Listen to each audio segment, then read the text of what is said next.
할렐루야. 우리 옆 사람하고 반갑게 인사할까요?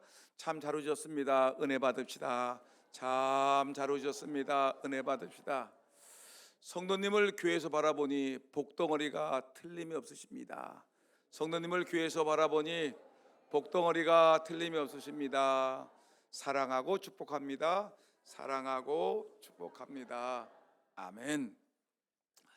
우리 사랑하는 우리 복덩어리 금산 장로교 성도 여러분, 여러분들에게 하나님의 풍성한 은혜가 임하기를 주 이름으로 축원합니다. 여러분, 이 세상은 지금 전쟁통입니다. 러시아와 우크라이나가 3년째 전쟁을 하고 있고요. 이슬람 국가인 이란을 미국과 이스라엘이 공격을 가해서 전쟁이 벌어졌습니다. 저 멀리 떨어져 있는 중동 국가인데 그곳에 전쟁이 벌어졌는데 온 세계가 난리가 났습니다. 미사일이 우리 머리 위로 날아가고 미사일이 떨어져서 곳곳에 건물이 파괴되고 사람들이 죽어나가는 모습을 보고 있습니다. 전쟁의 안타까운 모습을 우리는 지켜보고 있는 것입니다. 여러분, 제가 갑자기 설교 시간에 왜 이 얘기를 하냐면, 옛날 같으면 이런 전쟁의 소문들이 우리 시골 금산까지 소식이 전파되려면 아주 옛날에는 뭐 한 달이 걸리든 아니면 영원히 듣지 못하던 그 소식을 듣지 못했을 것입니다. 근데 이 시대는 모든 사람들이 이 스마트폰이라는 핸드폰을 하나씩 들고 있기 때문에 핸드폰만 열기만 하면은 세계에서 벌어지고 있는 모든 사고들이 우리가 그냥 볼 수가 있습니다. 그러다 보니까 전국은 한 동네입니다. 아니, 전 세계가 한 동네 같은 이런 시대에 우리는 살고 있습니다. 그러다 보니까 이웃나라의 소식들도 우리는 금방금방 알 수 있지 않습니까? 잠자고 나면 새로운 뉴스가 우리 앞에 턱 나타나 있습니다. 저는 설교를 준비하기 위해서, 여러분, 제가 어제 낮에 제가 지금 핸드폰에 뜨고 있는 속보가 뭔가 했더니 도널드 트럼프 미국 대통령이 이란 원유 수출 길목인 하르그섬을 공격했다, 이런 내용이 나오는데, 이제는 그 내용이 아니라 오늘 아침에 눈을 떴더니 속보가 나타나는데, 작전명 사막의 빛, 사우디서 군수송기로 한국인 204명을 대피시켰다, 이런 내용이 뜹니다. 또 트럼프 미국 대통령이 한국과 일본 등 5개국에게 꼭 집어서 군대 함정을 파견해달라는 요청을 했다, 이런 내용들이 뜨는 것입니다. 벌써 어제 있었던 일은 이런 오래된 뉴스가 되었고, 눈만 뜨게 되면 새로운 뉴스가 우리 앞에 다가오고 있습니다. 여러분, 정말 무슨 말인가 하면은 이 정도로 지금의 세계는 정말 가까워졌고 모든 것이 빠르게 진행된다는 사실입니다. 이렇게 세상이 가까워지다 보니까, 또 뉴스를 금방금방 보다 보니까 예수를 믿는 성도든지 안 믿는 성도든지 점점 이 세계를 향하여 마음들이 가까워지고 있습니다. 예전에는 외국에 대한 관심을 갖지 않았습니다. 정보가 없어서 가지지 못했기도 했지만, 정보를 가지고 있다고 하더라도 여러분, 내가 이 정보를 가지고서 뭘 한다는 거야, 아무것도 할 수 없잖아 생각하면서, 이제는 여러분, 이렇게 예전에는 그렇게 내가 세상에 대해서 많이 알아도, 외국에 대해서 많이 알아도 나에게 아무 의미가 없다고 생각했는데, 이제는 여러분, 시대가 달라져서 국내 문제뿐만 아니라 세계의 문제들에 대해서 우리는 관심을 갖고 있는 것입니다. 왜냐하면 세계가 한 동네이기 때문에 그런 것입니다. 여러분, 사람들이 세계로 눈을 돌리고 나서 대부분 느끼는 감정은 뭐냐면, 세상은 참 넓은 곳이구나. 나라들도 많고 민족들도 많고 언어도 참 많구나라는 것을 느끼게 되는 것입니다.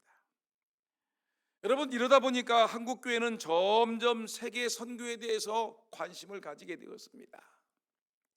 좀 교회가 좀 재정적으로 넉넉하고 여유가 있고 영적으로 깨어있고 이 주님의 명령에 따라서 선교를 하고 싶은 교회들은 선교사를 단독으로 파송하든지 선교사를 적극적으로 후원하는 일에 열심을 내고 있습니다. 그리고 여러분, 열심을 내는 선교들을 가만히 보니까 이들은 그냥 이 땅에서 머물고 있는 것이 아니라 우리가 열심을 내서 세계 선교를 위해서 단기 선교를 떠나는 사람들이 많이 있습니다. 그래, 휴가를 내서 일주일이라도, 아니 열흘이라도, 아니 한 달이라도 내가 저 선교사님들이 선교하고 있는데 내가 좀 가서 그들의 선교사님들의 사역을 조금이라도 도와줬으면 좋겠다. 현장에 가서 기도해 줬으면 좋겠다. 내가 작은 물질이지만 선교사님들의 사역 현장에 가가지고 선교사님들에게 힘과 용기와 격려를 주었으면 좋겠다. 많은 사람들이 이런 단기 선교를 떠나기도 하는 것입니다. 여러분, 현재 최근 통계를 보니까 세계의 국가를 보니까 세계 국가의 숫자가 237개 국가입니다. 이 세상은 대한민국과 일본과 중국과 러시아와 이렇게 필리핀이라는 몇 나라가 있는 것이 아니라 세계 국가가 237개 국가가 있습니다. 우리가 한 번도 들어보지 못했던 나라들도 많이 있습니다. 근데 이들이 쓰는 언어를 보니까 이런 언어는 약 6,809개 언어가 있다고 지금 발표가 되어 있고, 이런 민족은 몇 종족이 있느냐면 우리는 대한민국은 단일 민족이라고 얘기를 하고 있는데, 여러분, 세계의 종족들을 가만히 보게 되면 무려 24,000여 종족이 있는 것입니다. 한 나라에 수십 개 종족이 있습니다. 여러분, 그 때문에 여러분, 우리가 이런 걸 보게 되면은 세상은 참 넓구나.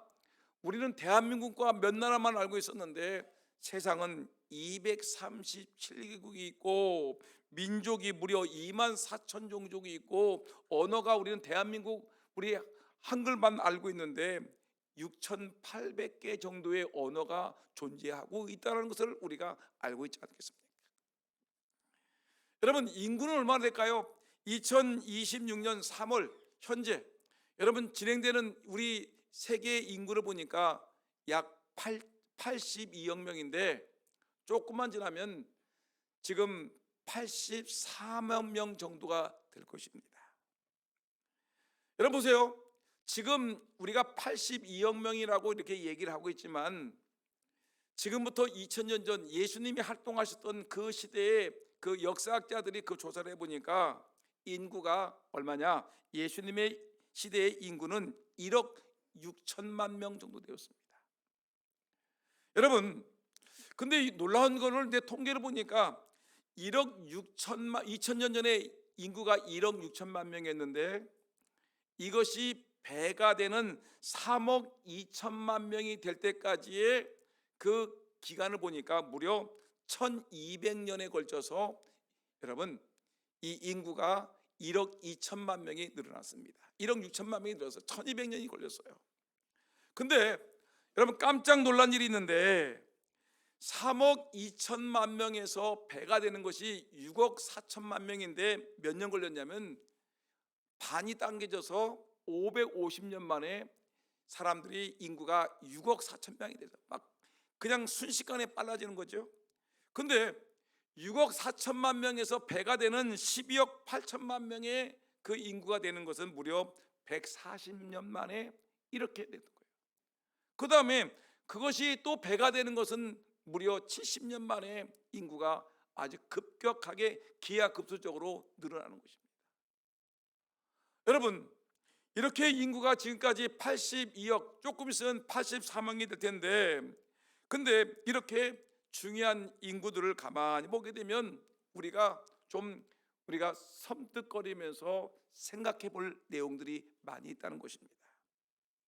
여러분, 이렇게 인구가 폭발적으로 증가하고 있는 데 비해서 국내 전도든 세계 전도든 복음화율이 이 인구 증가율을 비슷하게 따라가든지 아니면 그 이상을 상회하지 않으면 이 지구는 예수 그리스도를 믿는 사람들이 점점 적어질 것이라는 것입니다. 우리가 전도하지 않으면, 인구는 많아지지만 우리가 전도하지 않으면, 우리가 선교하지 않으면 예수 믿는 사람들은 이 지구상에서 점점 줄어들고 다른 이방 종교들이 점점 많아진다는 것이 이 통계의 숫자에 정확하게 나타나고 있는데, 현재 나타난 통계를 보게 되니까 20세기 초에는 전 세계 인구 대비 예수 믿는 사람들의 비율은 34%였습니다. 34.4%였습니다. 전 세계에서 예수 믿는 사람들이 34.4%를 차지한다라고 얘기를 하고 있었는데, 근데 이것이 20세기 말이 되니까 이것이 비율이 점점 줄어듭니다. 그 비율이 증가하지 못하고 도리어 퇴보하는데, 예수 믿는 사람들이 33.1% 돼가지고 1.3%가 줄어들었습니다. 여러분들은 생각하기를 예수 믿는 사람들이 1.3% 줄었는데 그게 대수야라고 얘기를 하지만, 프로테지로는 1.3%가 줄었지만 인구 숫자로 보게 되면 여러분 엄청난 숫자라는 것입니다. 예수 믿는 사람들이 한 세기 만에 여러분 얼마나 죽었냐면 수천만 명이 예수 믿는 사람들이 사라져버린 것입니다. 안 믿는 사람들은 점점 많아지고 이방 종교를 믿는 사람은 점점 많아지고 기독교인들은 수천만 명이 줄어들고, 여러분 그렇게 되면 여러분 어떻게 되겠습니까?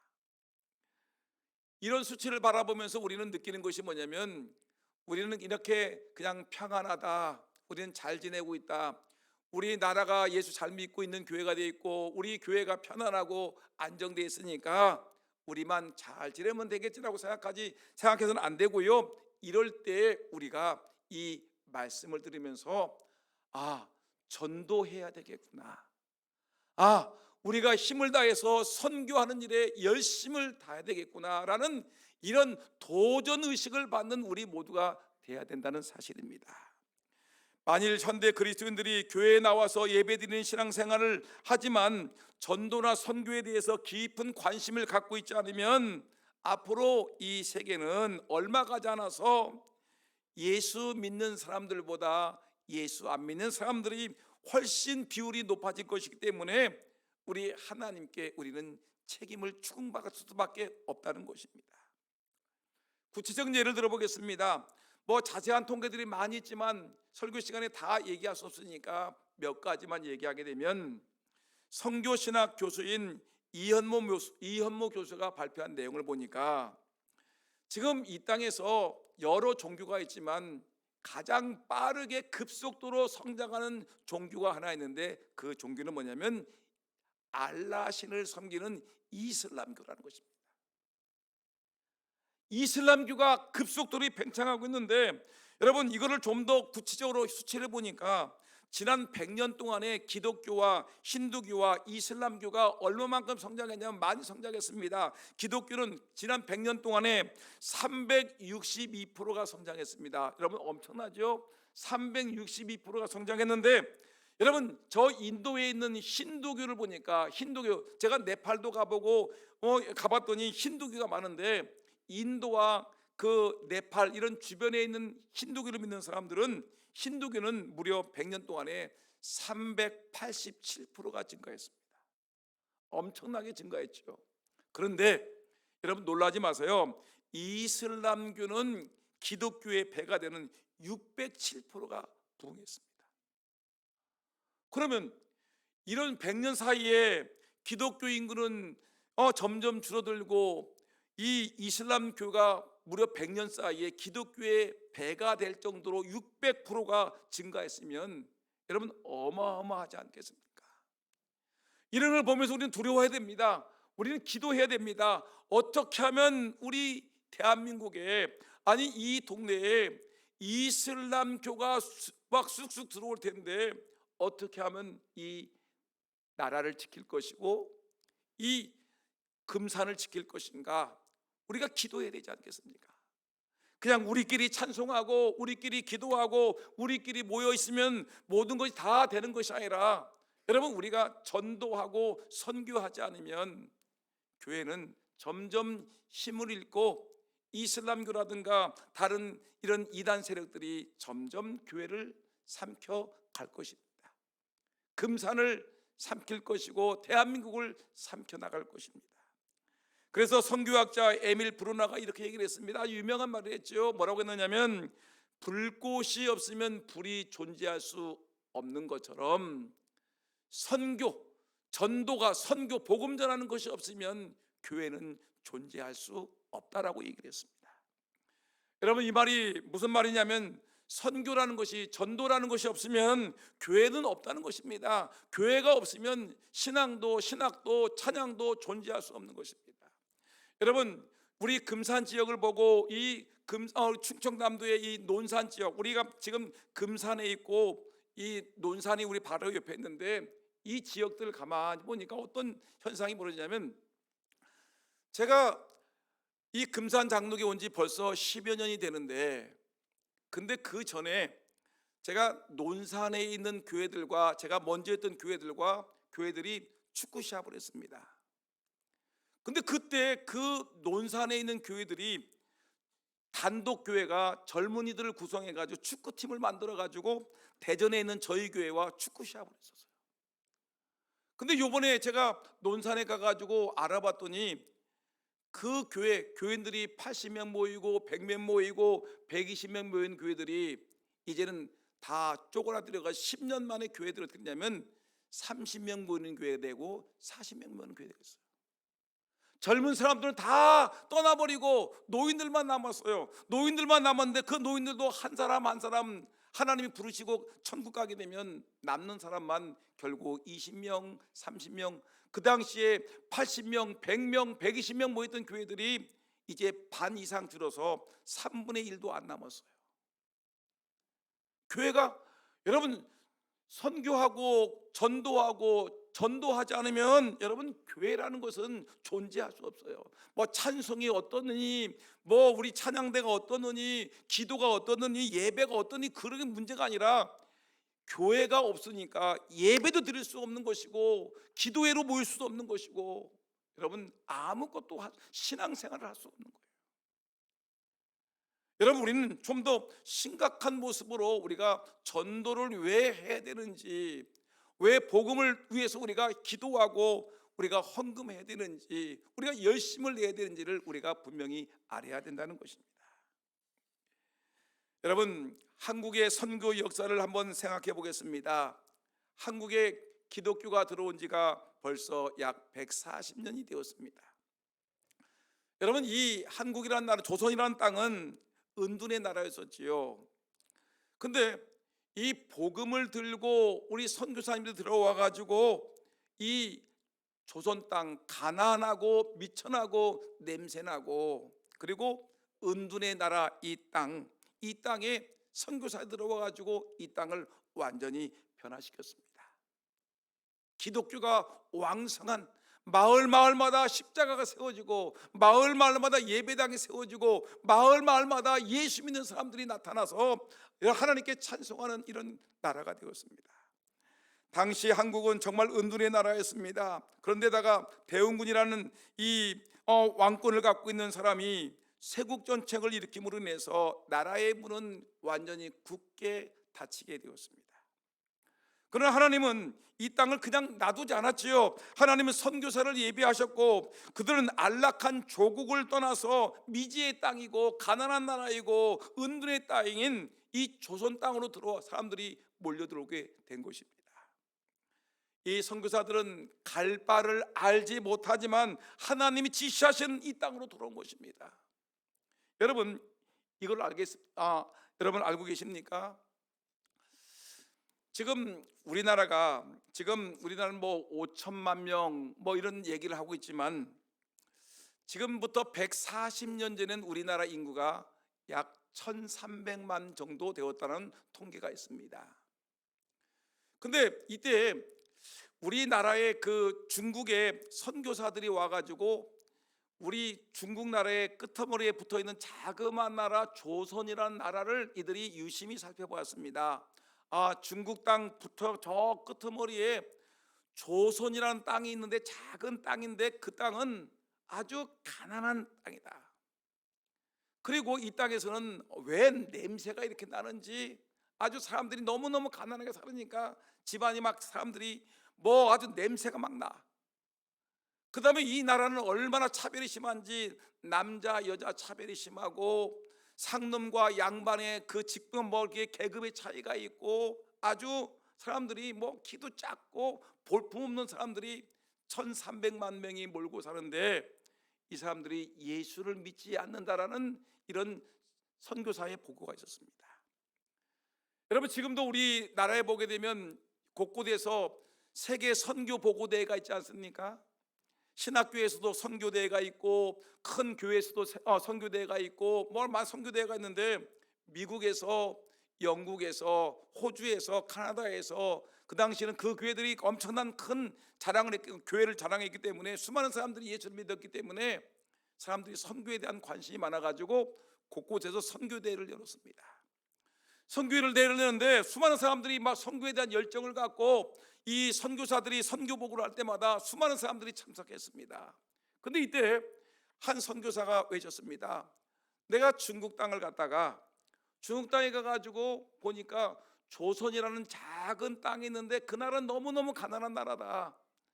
차별이 심하고 아주 이상이 막 사람들이 너무 가난에 찌들려 살고 있는데, 아주 비천한 나라인데 이 나라가 예수를 믿지 않는 미전도 종족이다. 미전도 종족이다. 그랬더니 여러분, 이 선교사가 외치는 것입니다. 여러분, 이 조선이라는 땅에 가서 우리가 복음을 전해야 되지 않겠습니까? 예수의 명령, 너희는 어느 곳에 가든지 가서 이 하나님의 이름으로 이들의 세례를 주고 가르쳐 지키게 하라고 했는데, 여러분, 복음 들고 조선 땅에 가야 되지 않겠습니까? 라고 외치니까 수많은 젊은이들이 선교사로 자원을 합니다. 나도 조선 땅에 가겠습니다. 미지의 땅, 복음을 듣지 못한 그 땅, 내가 그 조선 땅에 가가지고 예수 그리스도를 전하겠습니다. 사람들이 선교사로 헌신하기 시작을 했습니다. 여러분, 이들이 신학교에 가가지고 공부를 합니다. 열심히 공부해가지고 이들이 이제 선교사로 지원해서 여러분, 한국 선교사로 몰려오기 시작을 한 것입니다. 여러분, 이때 많은 선교사들이 한국에 들어왔지요. 그리고 많은 교회들, 미국 교회, 영국 교회, 카나다 교회, 호주 교회, 여러분, 이런 교회들이 선도들이 헌금을 했습니다. 헌금을 해서 선교사들로 떠나는 젊은 선교사들에게, 그들에게 후원을 했습니다. 비행기 값을, 배값을 주고 거기서 생활할 수 있도록 이들이 이 선교 헌금을 내줬습니다. 그리고 이들은 이 또한 놀랍게도 이 교회를 세우기 시작했습니다. 그 당시에 여러분, 지금 우리나라 돈으로 따지면 저 아프리카에 가서 교회를 세우려고 하면 800만 원에서 1000만 원 정도면 뭘 세워요? 예배당 하나를 세워. 저 동남아시아 지역 가가지고 예배당 하나를 세우려면 2천만 원에서 3천만 원이면 예배당을 세워. 한국에서 예배당 조그만 걸 예배 드리려면 5억에서 7억을 들여. 그러니까 사람들이 어떻게 하냐면, 저 조선 땅에다가 예배당 하나를 세워야 되겠다 해가지고 사람들이 헌금을 해.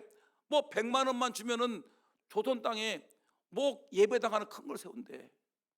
아니, 한 500만 원만 주면 학교를 세울 수가 있고, 1000만 원 주면 큰 병원 하나 세울 수 있으니까 우리가 헌금을 하자. 돈 많은 사람들이, 교인들이 뭐 헌금을 해가지고 교회들마다 선교사 파송하고, 교회들마다 학교 짓고, 교회들마다 병원 짓고, 교회들마다 예배당을 짓자라는 열풍이 불었어요. 여러분, 그래서 선교사들이 우리나라에 들어와가지고 뭘 했냐면, 이들이 이 교회들마다 선교 헌금한 걸 가지고 이들이 복음을 전해가지고 선교사들이 막 마을 다니면서 선교를 했지요. 막 성경책도 나눠주고 막 빵도 나눠주고 뭐 하면서 선교를 했습니다.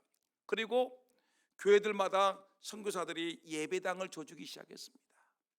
그리고 또한 병원을 짓기도 하고 학교를 세워줬습니다. 여러분, 그 대표적인 학교가 어디입니까? 여러분, 그것이 바로 이화여대가 선교사들이 세운 교회고, 숭실대학이 선교사들이 세운 대학이고, 세브란스 병원, 전주 예수병원, 그리고 대구 동산병원, 이런 그 외의 수많은 병원들을 선교사들이 세운 병원입니다. 여러분, 배재대학, 숭실대학, 또한 알다시피 이화여대, 그 다음에 연세대학교, 이 모든 것이 선교사들이 세운 대학입니다.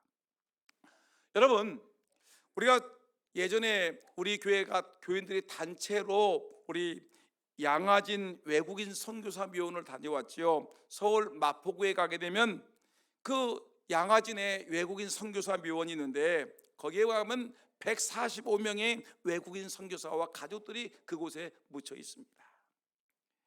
여러분, 이들이 이 구한말부터 우리나라에 와서 복음을 전한 선교사들은 주로 미국 사람들, 영국 사람들, 카나다에서 온 사람들, 또 어떤 사람들은 남아프리카 공화국에서 온 사람도 있고요, 스웨덴에서 온 선교사도 있습니다.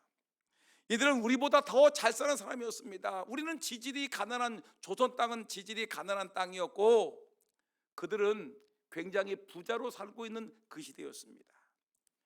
그들의 나라에서 얼마든지 성공할 수 있는 젊은이들이, 스마트하고 똑똑하고 괜찮은 젊은이들이, 유능한 인물들이 우리 한국 땅에 왔습니다. 상당수의 선교사들은 아주 꿈이 있는, 아주 비전이 있는 젊은 똑똑한 선교사들이었는데, 이들이 이 땅에 왜 오겠습니까? 여러분, 가난한 나라에, 미래가 없는 나라에, 아무것도 볼 곳이 없고 가질 것도 없는 이 나라에 수많은 선교사들이 이 땅에 와서 여러분 복음을 전하다가 풍토병에 걸려 죽고, 자녀들이 죽고, 자기 사랑하는 부인들이 여러분 이 땅에 와서 죽어가고 있는데도 불구하고 이들이 복음을 여러분 전했던 그 이유가 어디에 있겠습니까? 주님이 우리에게 주신 지상 사명, 너희는 가서 모든 민족으로 제자를 삼아 아버지와 아들과 성령 이름으로 세례를 주고 내가 너에게 분부한 모든 것을 가르쳐 지키게 하라는 하나님의 지상 명령을 붙들고, 이들은 주의 말씀에 순종해서 자기의 명예도, 자기의 미래도, 자기의 희망도 다 포기해버리고 오직 주님 말씀, 그 말씀에 순종해서 복음 전하기 위해서 이 땅에 와서 복음의 씨를 뿌린 것입니다. 어떤 사람은 칼에 맞아 목이 떨어져 죽었습니다. 어떤 사람들은 굶어 죽었습니다. 어떤 사람들은 이 땅에 와서 두들겨 맞았습니다. 어떤 사람들은 이 땅에 와서 자기 아내가 죽고 자기 아들, 딸들이 죽는 그런 고통을 겪었습니다. 그럼에도 불구하고 이들은 떠나지 아니하고 이 땅에서 복음을 전한 일에 헌신했습니다. 여러분, 그럼으로 인해서 오늘 이 한국 땅에는 어떤 일이 벌어졌습니까? 감사하게도 이 선교사님들이 복음의 씨를 눈물로, 헌신으로 뿌렸기 때문에 이제는 전 세계적으로 세계에서 가장 큰 교회들이 우리 한국 땅에 줄비하게 늘어서게 되었습니다. 세계에서 가장 큰 교회 10교회를 대보세요라고 얘기하면 가장 큰 교회가 어디입니까? 한국에 있어요. 한국에서 가장 큰 교회가 5개나 6개 정도가 들었을 정도로 한국에는 세계에서 가장 큰 교회들이 몰려있는 교회가, 지역이 한국 땅이 되었습니다. 세계에서 가장 많은 선교사를 파송하는 나라가 어디가 됐습니까? 미국에서 이제 한국으로 넘어오고 있습니다. 인구수에 비해서 여러분 그 인구 비율로 따지게 되면 우리 한국이 제일 많은 선교사를 파송하는 나라가 되었습니다. 단기 선교팀이 아까 얘기했죠. 일주일이든지 열흘이든지 한 달이든 내가 세계에 나가서 선교사를 돕겠다고 단기 선교사로 나가는 단기 선교팀이 세계에서 가장 많은 나라가 대한민국이 되었습니다. 가장 힘있게 하나님을 섬기고 예배하는 나라가 대한민국이 되었습니다. 마을마다 여러분 교회마다 마을마다 십자가가 높이 달려 있고, 여러분 마을마다 예배당이 있는 곳이 바로 대한민국이 되었습니다. 선교사들의 헌신으로 140년이 지난 지금 여러분, 우리 조국 대한민국은 이제 더 이상의 은둔의 나라가 아니라 이제 예수님의 십자가의 복음을 외치는 선교 국가가 되었습니다. 여러분, 그런데 우리가 이 시간에 기억해야 될 것은 뭐냐면, 그러면 우리가 이렇게 하나님의 은혜를 받았는데, 하나님의 축복을 받았는데 우리는 어떻게 살 거냐는 것입니다.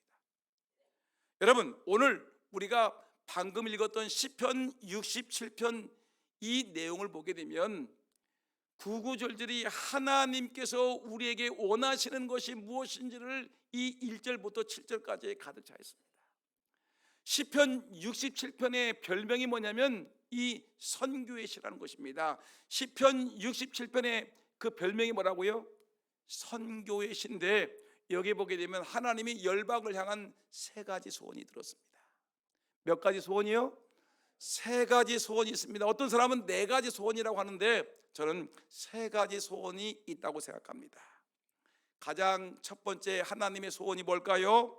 주의 도, 복음이죠. 주의 구원이 모든 나라에 알려지기를 원한다. 하나님은 우리에게 원하시는 것이 뭐냐면 그 예수 그리스도를 통해서 모든 백성들이 구원받기를 원하신다. 이것이 하나님의 소원이에요.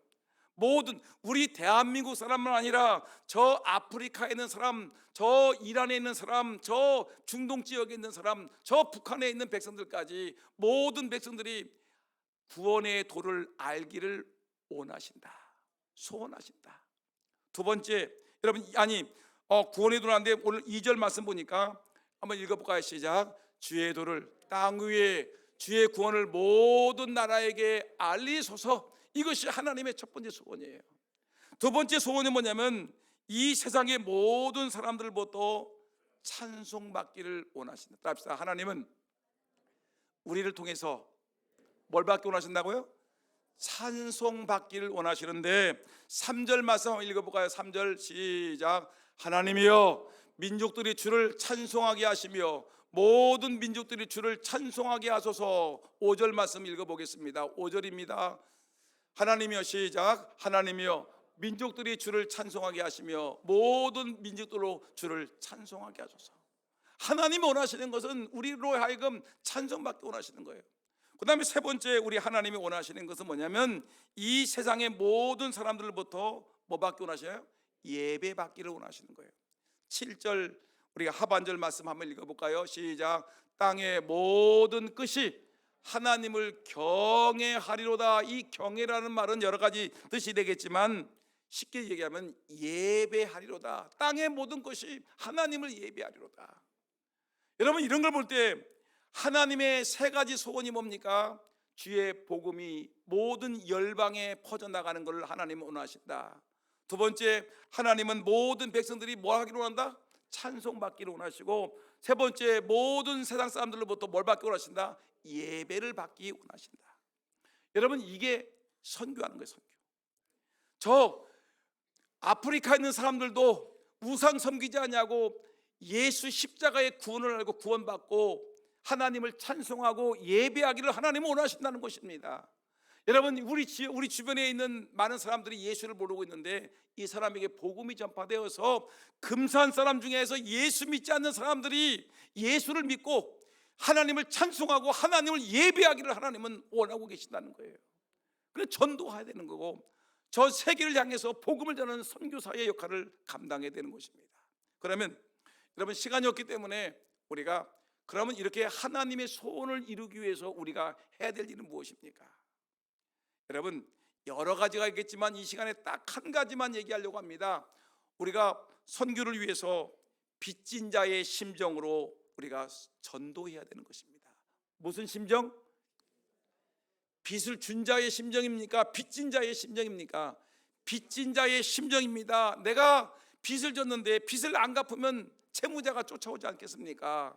빚진 자의 심정으로 우리가 전도해야 되는데 로마서 1장의 말씀을 보니까 로마서 1장 14절에서 16절에 이런 말씀이 있습니다. 14절 보니까 이렇게 합니다.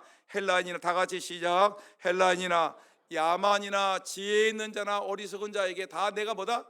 빚진 자로다. 15절 읽겠습니다. 그러므로 나는 할 수 있는 대로 로마에 있는 너희에게도 복음 전하기를 원하노라. 16절 보겠습니다. 내가 복음을 부끄러워하지 않으니 이 복음은 모든 믿는 자에게 구원을 주시는 하나님의 능력이 됨이라. 먼저는 유대인에게요, 또 그리고 헬라인에게다. 빚진 자의 심정으로 자기는 유대인뿐만 아니라 이방 사람들에게도 나는 복음을 전한다. 모든 사람들이 예수를 믿어서 구원받기를 원한다. 이것이 사도 바울의 간절한 심정이고 우리의 심정이 되어야 된다는 것입니다. 여러분, 고린도전서 9장 16절 17절 말씀 보니까 다 같이 시작. 내가 복음을 전할지라도 자랑할 것이 없으면 내가 부득불할림이라. 만일 복음을 전하지 아니하면 내게 화가 있을 것이로다. 내가 내 힘으로 이것을 행하면 상을 얻으려니와 힘으로 아니한다 할지라도 나는 직분을 받았노라. 마땅히 해야 될 일이 전도하는 것이고 선교하는 일이라고 우리에게 분명히 말씀하고 있습니다. 예를 들면 여러분, 세금을 내죠. 세금 안 내는 분 있어요? 작든지 크든지 우리는 세금을 냅니다. 여러분, 세금을 냈다고 우리 자랑할 것이 돼요, 안 돼요? 당연히 이건 국민의 의무, 백성의 의무이기 때문에 세금을 내는 거죠. 안 내는 것이 부끄럽지요. 근데 만일에 고의로 세금을 내지 않는다면 뭐가 되는 겁니까? 체납자, 범죄 행위가 되는 것입니다. 세금을 내는 것은 자랑스러운 일이 아니라 당연히 내는 것이고, 내지 않으면 뭐가 되는 거예요? 체납자, 범죄 행위가 되는 것입니다. 이와 같은 마땅한 이치로 성도들이 복음을 전하는 것은 당연한 마땅한 일이고요. 만일에 복음을 전하지 아니하면 그것은 주님의 지상 명령을 어기는 죄악이 되는 것입니다. 그러니까 우리는 마땅히 성도라면 어린 주일학교든지 중고등부 청년이든지 여러분 모든 성도들이 전도하는 일에 열심을 내야 되는 것입니다. 저는 이제 말씀을 마치려고 합니다. 하나님의 세 가지 소원이 있습니다. 모든 백성들이 구원받기를 원한다. 모든 백성들이 하나님을 찬송하기 원한다. 모든 백성들이 하나님께 예배하기를 하나님을 원하시는데, 이 일을 위해서 우리가 여러분 빚진 자의 심정으로 마땅히 해야 될 사명을 우리가 감당해야 되지 않겠습니까? 여러분, 이 일에 우리 모두가 앞장서기를 원하십니다. 이제 말씀을 마치면서 여러분, 우리는 하나님이 주시는 복을 받았습니다. 우리 교회가 복을 받았어요. 믿습니까? 우리가 복을 받았어요. 우리 대한민국이 정말 가난한 나라에서 교회가 부흥하고 나라가 부흥하고 개인들이 부자가 되었습니다. 복을 받았습니다. 이제 이 받은 복을 가지고 무엇을 해야 되겠습니까? 우리가 전도하는 일, 선교하는 일에 열심을 내야 되지 않겠습니까? 감사하게도 우리 교회는 작년 1년 전에 우리 교회에서 열심히 일을 사역했던 우리 김성수 목사님과 그레이스 선교사님을 단독 파송했습니다. 필리핀에서 선교 활동을 하라고 우리 교회가 여러분 기도하면서 물질로 후원을 했습니다. 이제 이 선교사님이 1년이 지나서 이제 여러 가지 이유 때문에 우리 한국에 이번 17일 날 이 한국을 땅을 밟게 되었습니다. 여러분, 그래서 이분이 오셔서 지난 1년 동안 필리핀 현장에서 복음 전했던 그 선교 현장의 생생한 내용들을 다음 주일 날 오셔서 간증을 하실 것입니다. 여러분, 중요한 것은 우리가 선교를 위해서 우리가 기도하셔야 됩니다. 선교사님의 사역, 우리 단독 파송한 김성수 목사님, 그레이스 선교사님 부부를 위해서 우리가 기도해야 되고, 우리 교회가 후원하고 있는 협력 선교사를 위해서 우리가 기도해야 되는 것입니다.